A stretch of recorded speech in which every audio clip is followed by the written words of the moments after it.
They never planned on taking him. The problem is, like Ocho Cinco said, you got somebody that has endeared himself to the locker room. And guess what? The difference between him and Tim Tebow, the biggest one, is he can play. He can throw the ball. Tim Tebow running around being an H-back. He can throw the ball. And he's done everything he needs to do. He ain't saying nothing. He ain't rocking the boat. He ain't mad about the reps. He ain't mad about none of that. All the people out there want to see is this, like Tyver said earlier.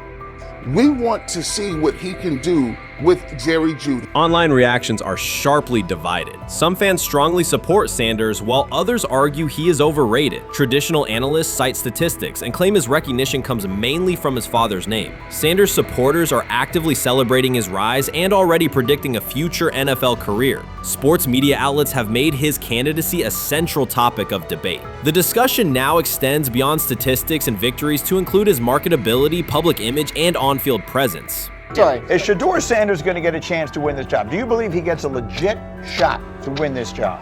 Listen, I think first of all, the action's going to really start in training camp. Like, forget all the OTA stuff. You don't win a job in OTA. The real action starts in training camp. And just like Shedeur said, during the mini camp, when it's time to take your reps, you got to make the most of it. Because I think early on, there's going to be a lot.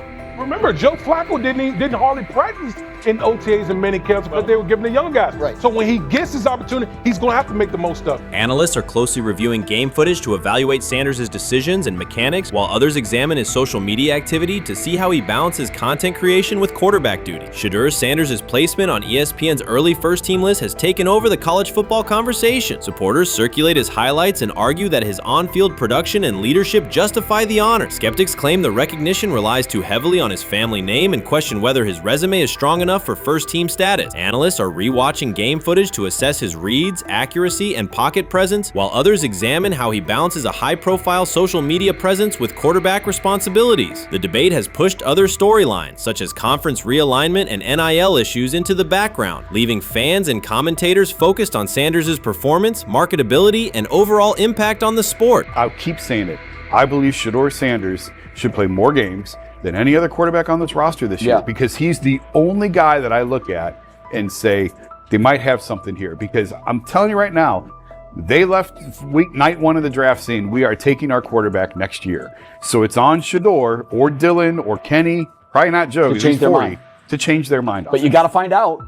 You got to find out. Opinions differ on whether Sanders is benefiting from his family name or simply showing real progress, but the attention is undeniable. Social media is flooded with edited images elevating him to legendary status. Critics argue the first-team nod is driven by hype and marketability, while supporters point to his flashes of strong arm talent, field vision, and decision-making. Regardless of motive, the announcement has dominated the football news cycle and intensified debate over how much of his rise is performance-based versus media-driven.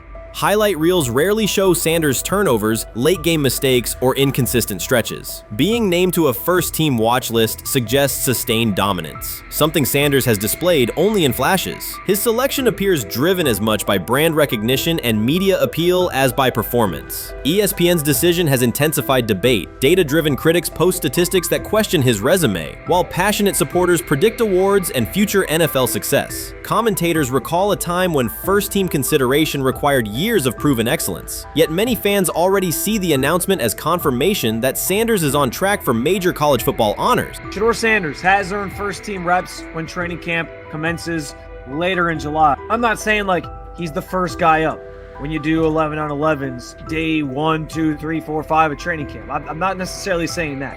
But he's the one quarterback that we didn't get a chance to see take reps with the ones. I view things as I got time. I got time to be able to grow and mature, and be able to understand the ins and outs of the defenses and be able to get the good insight from the vets in the room. So I look at it as, a plus. And whenever, it's time for me to play. Shedeur Sanders rolled into Browns camp and instantly made the whole practice feel like a recess pickup game. NFL vets suddenly looked like they'd forgotten the playbook and were just trying to keep up. With that being said, I see some balls coming out of Shedeur Sanders at that camp, and I'm like, kind of looks like a guy. Yeah, I'm ready. He can sling it. Ready to. I see him, some of the veterans, how they talk to him, mic'd up, see what he's doing in the community. Talking about Njoku there?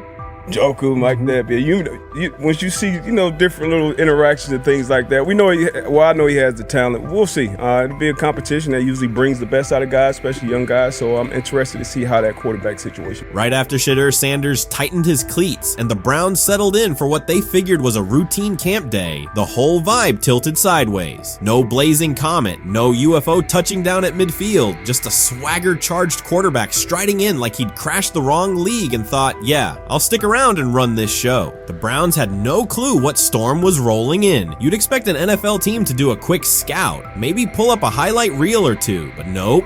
They greeted Shedeur with a shrug, only to watch him seize the field on snap one and run the whole operation like a seasoned pro. First and foremost, he's been the best quarterback in camp. Now look, Joe Flacco ain't had many opportunities. There was a whole day I saw he didn't throw the ball at all. Here's my theory on the situation. They already know who's starting in the number 2 is. They already know.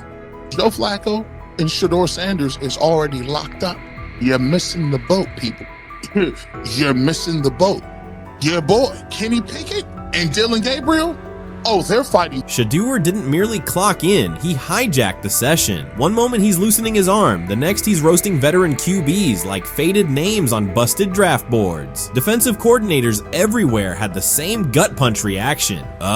His pocket poise, straight disrespectful. His timing, psychic, and every pass left his hand like it was laser guided to its mark. While Shedeur Sanders was slicing up routes, the Browns secondary looked less like an NFL backfield and more like a gaggle of dads sprinting through a Saturday fun run. Big on enthusiasm, short on closing speed. Coaches fought the urge to slam the emergency horn. Players traded wide-eyed, "Are we serious?" stares, and someone even double-checked that a hidden camera crew wasn't about to pop out of the tunnel. But nope, this was pure Shedeur, half cold-blooded surgeon, half highlight factory. He wasn't dropping a casual "I'm here," he was crafting a masterclass. From the first rep, the tempo changed. Shedeur Sanders accepted the snap with steady footwork, diagnosed the Browns' single high shell, and delivered a tight window seam route that forced the free safety to recover late. Throughout the period, he manipulated leverage with quick shoulder fakes, moved through full field progressions, and released on time from a balanced base, consistently putting the ball on his receiver's upfield shoulder. Cleveland's coverage struggled on multiple fronts. Safeties hesitated between deep half responsibilities and underneath support, creating voids at 15 to 20 yards. Cornerbacks and off-man were caught in trail position when Sanders used rhythm throws on 3-step drops, while those who tried press technique had their inside hand neutralized by his receivers' outside releases. Linebackers widened to match shallow crossers, leaving the middle hook unguarded for pivot routes and option digs. One corner attempted a line of scrimmage jam. Sanders immediately adjusted the route to a back shoulder fade, releasing the ball before the break and rendering the press ineffective. Over the session, he showcased pocket discipline, reclimbing to maintain throwing lanes rather than drifting, and finished with a series of anticipatory throws against cover 2 cloud, fitting vertical outs between the flat and deep half defenders. Sanders' combination of rapid post-snap processing, precise ball placement, and pocket efficiency exposed coverage mismatches at every level and highlighted communication gaps in the Browns secondary. By mid-session, the Browns defensive staff clearly recognized their calls were outmatched. Every adjustment, a roll to cover 6, a simulated pressure, a late rotate to 2 high, was neutralized once Shedeur Sanders confirmed the post-snap picture. Routes that had taken weeks to script were beaten by timing and location. Comeback set at 12 yards broke open before the corner's transition. Slot seam outs dotted the void between the flat and deep half defender, and boundary receivers beat press with quick hand techniques, receiving the ball before the trail man could recover. Sanders' command was methodical. He used cadence to freeze plug blitzes, re-ID'd the mic when linebackers sugared the A-gaps, and maintained a firm base so he could reset and fire without resetting his feet. His receivers benefited from that rhythm. Top of the stem, eyes back, ball delivered on their upfield shoulder, allowing immediate transition to YAC. The Browns front tried a late stunt to compress the pocket. Sanders climbed 2 steps, re-spotted the shallow crosser, and delivered in stride, turning a potential sack into a 20-yard gain. What stood out most was how little ramp-up Sanders needed. From his first series, he processed full-field concepts at tempo, cycling through progression reads without hitching. The poise under interior pressure, consistency in ball placement, and ability to manipulate zone defenders left the Browns' coordinated disguise packages ineffective and forced them into static coverage by the end of the period.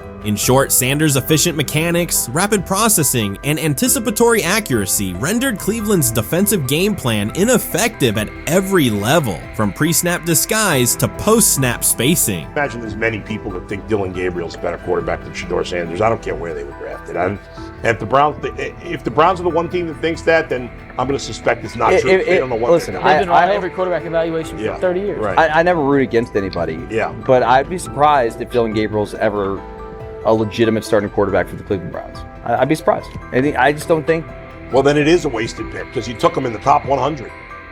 Yeah, but potentially. Yeah. May get away with it because of Shedeur. An edge rusher chirped at Shedeur Sanders between snaps, hoping to shake his rhythm. On the very next play, Sanders answered with a 30-yard laser, a deep dig from the boundary side that split the single high safety and the trailing corner. He hit the top of a 5-step drop, kept a firm base, and delivered on time to the receiver's outside shoulder, turning what should have been a routine rep into a sudden change explosive. From that moment on, every coverage wrinkle the Browns tried, rotating from cover 3 to quarter half, flashing a Tampa 2 shell, mugging both A-gaps, was met with a precise counter. When corners pressed, Sanders adjusted the route to a back shoulder fade. When safeties widened, he checked to a glance post. When linebackers bailed, he found the running back on a delayed option out of the backfield. Even late simulated pressures couldn't move him off his spot. He simply climbed, reset his feet, and fired. As Cleveland's defenders rotated through checks, Sanders manipulated them with cadence and eye discipline. He froze weak side safeties long enough to create intermediate windows, then feathered the ball into those lanes before help could arrive. When the Browns finally dropped 7 and matched every route, Sanders tucked the ball and converted 2 separate 3rd and 6 situations on the ground, reminding everyone that his mobility is as calculated as his arm. By the end of the session, the defensive coordinator's call sheet looked obsolete. Sanders had neutralized blitz looks, exposed spacing issues in zone, and forced the unit into static base coverage just to survive the period. It wasn't a camp drill anymore. It was a clinic on timing, processing speed, and controlled aggression, delivered snap after snap by a quarterback who never needed a warm-up lap to own the field. They never planned on taking him. The problem is,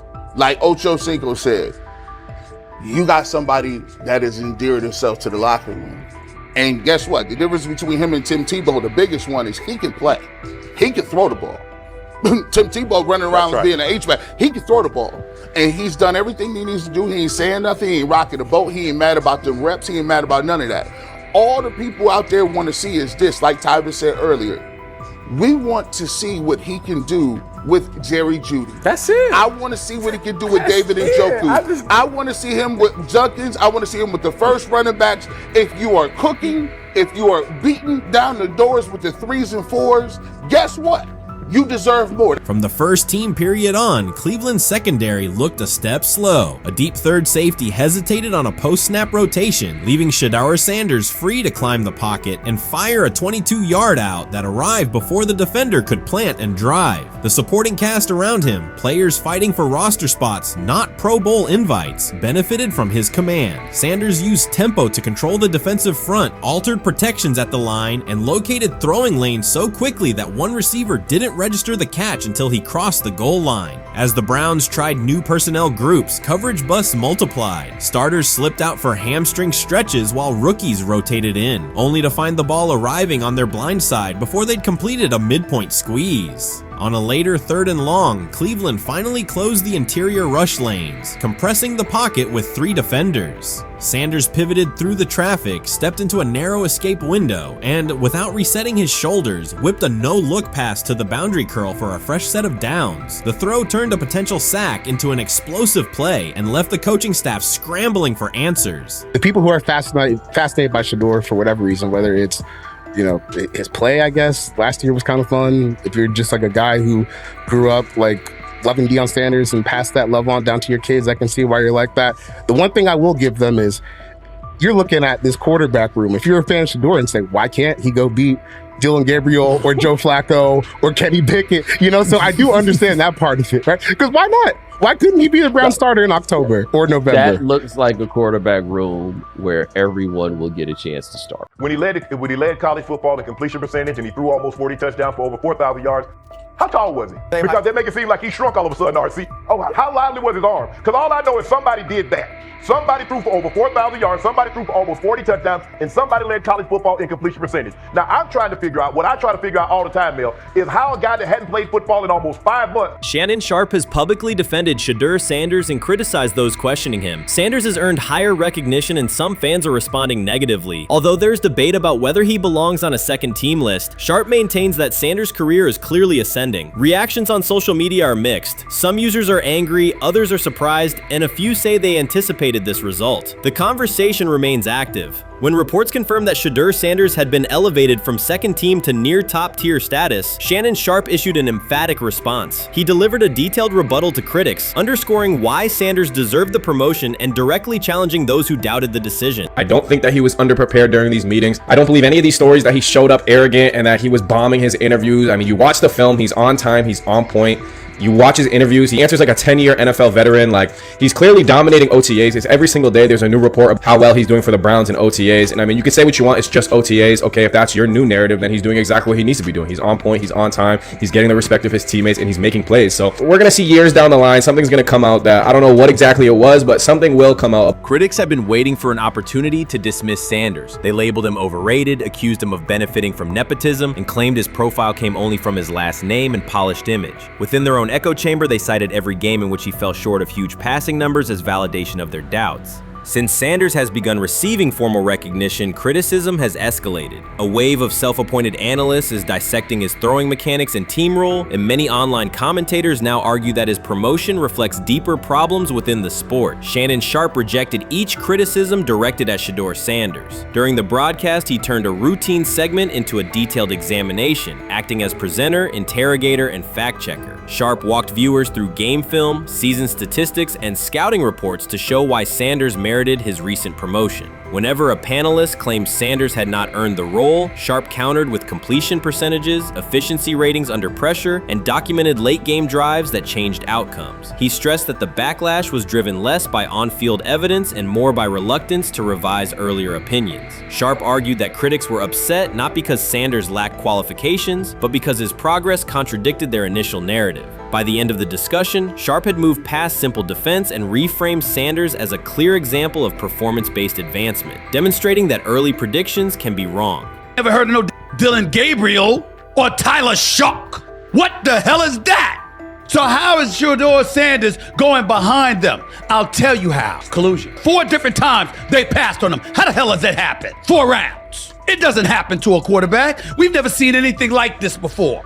Shedeur Sanders with the watch. Shedeur Sanders with his bravado. Shedeur Sanders with this supposed arrogance or whatever. Shedeur Sanders' advancement did not happen by chance. While detractors questioned his resume online, he continued to prepare, attend every practice, and deliver accurate throws under pressure. The contrast between his output and the complaints directed at him has been stark. Some critics even argued the selection committee was, quote, biased toward performance, as if rewarding strong play were improper. Rumors quickly followed. Certain commentators speculated that a public relations push from the Sanders family must have influenced voters, suggesting everything from coordinated media strategies to alleged favors for coaches. None of these theories addresses the basic point. Sanders earned his promotion through consistent production, poise in the pocket, precise ball placement, and efficient decision-making. Shannon Sharpe highlighted these facts during his response. He noted that Sanders' performance metrics justify the recognition and emphasize that resistance to the move stems more from prior prejudice than from substantive evaluation. For Sharpe, the goal was clear: present the data, challenge unfounded claims, and correct the narrative. The discussion therefore became a broader statement about acknowledging merit and abandoning outdated assumptions. Colin Cowherd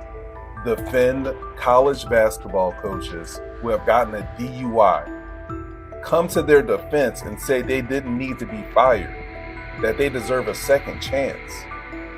But Shedeur Sanders drives 40 miles over the speed limit, gets a one-on-one ticket, and Colin Cowherd comes on his show today and says he's out on Shedeur Sanders. He's seen enough. He can't support him anymore. He can't be in the Shedeur Sanders camp.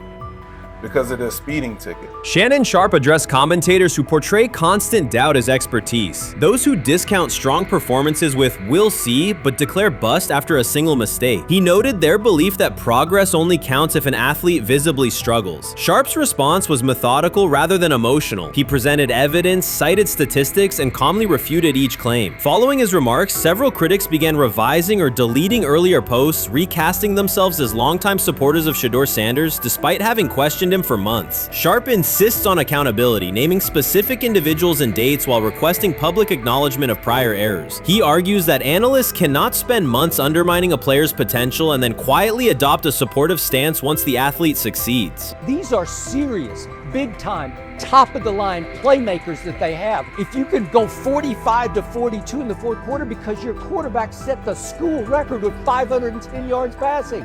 He was flawless. Shedeur is big time. I didn't know for sure, will it translate to the next level of competition? Yes, it might translate to the next level of competition as he can play. Critics who once claimed Shedeur Sanders was unprepared now hesitate to acknowledge their mistake. They resist retracting earlier comments and struggle to accept that an athlete can succeed without their approval. Sanders continues to share practice clips and game highlights without engaging the debate, while Shannon Sharpe documents every dismissive remark, ready to revisit them on national television. The disapproval did not slow Sanders. It underscored his progress and exposed the gap between perception and performance. As a result, the conversation has shifted. Analysts who doubted him now describe him as undervalued and publish detailed evaluations of his mechanics and game management, suggesting long-standing familiarity with his career. In a matter of weeks, critics have recast themselves as advocates, demonstrating how quickly opinion can change when consistent results leave little room for doubt. Shannon Sharpe signaled that his commentary is not over. He considers Sanders' advancement a positive outcome for every athlete who has been overlooked or criticized for having confidence. Sharpe stressed that analysts do not have the authority to determine who deserves recognition based on personal preference. The reaction to Sanders' promotion, he argued, revealed how quickly opinions can shift once results are undeniable. Sharpe pointed out that many vocal critics became quiet when confronted with objective performance data. This exchange, Sharpe insisted, reached beyond defending a single quarterback. It challenged the practice of dismissing achievements that do not fit familiar narratives. He reminded viewers that success does not require external approval and that consistent talent will surface despite online commentary intended to minimize it. While critics reconsider their positions, Sharpe remains steady, assigning credit to the athlete and allowing the scoreboard to confirm the argument. In his view, the statistics speak clearly enough. Sharpe also emphasized that the intensity of the backlash must be placed in context. College football is a volatile environment where unexpected outcomes are common. Therefore, declaring failure based on incomplete evidence only weakens the credibility of sports analysis. The discussion underscored the need for measured evaluation rather than reactive judgment. Zach Jackson and him and everybody else that we talked to have said that Shedeur looks good. He looks really good. Yes. He looks better. And we got Zach that say Dylan Gabriel ain't even an NFL quarterback. It's true. So how is it that this man can't get a rep with the ones, but that non-NFL quarterback can? We all what agree with sense that. does that make? Some observers now claim that recognizing Shedeur Sanders' strong performance undermines football's traditional standards, even though they previously argued he received coverage only because of his father. Faced with Sanders' current statistics, those critics are searching for explanations that fit their earlier narrative. The data have always been clear. Their earlier objections ignored that fact. Shannon Sharpe is openly highlighting this reversal, comparing past negative remarks with Sanders' recent 400-yard games to demonstrate the gap between criticism and evidence. Sharpe did not force these commentators to backtrack. He simply displayed their earlier claims alongside Sanders' results, allowing the contrast to speak for itself.